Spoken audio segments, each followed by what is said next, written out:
team coverage continues. Here's sports anchor Caleb. No, he's outside Great American Ballpark right now. Caleb, you're going to be one of the very few people, one of the few media members too, allowed inside the stadium tonight to see this game in person. So what's it going to be like, do you think, to see a baseball game with zero fans?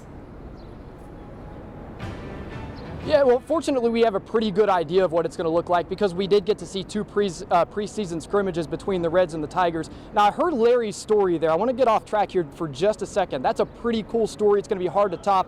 But I got a pretty cool story myself here. I met a guy right here. He lives in the area. He said he's been to probably 60 opening day games. He said he's going to sit out here for 9 innings tonight. He said he just wants to hear the crack of the bat. He said if he has to watch the game through the gates and just get a little glimpse of it, that's what he's going to do. But you asked me about what it'll be like seeing a game with no fans. A couple things that have stuck out to me earlier this week in watching games. First of all, it's baseball. It is what it is. It is a baseball game. It's a competitive baseball game, and it matters. Imagine how that's going to be amplified tonight. The second thing that has stuck out to me is that it does seem, it feels a little fake. I mean, there's artificial crowd noise, and there's no way that's ever going to replace a true, authentic crowd.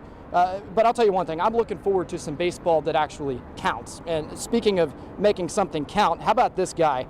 Pitcher Nate Jones, a native of Pendleton County, Kentucky, not too far down the road from here. He's fought through injuries. He's been through it all, but he got a shot with the Reds this offseason, and he has done nothing but impress. And here we are on opening day. We may or may not see him on the mound tonight, but he is on the opening day roster.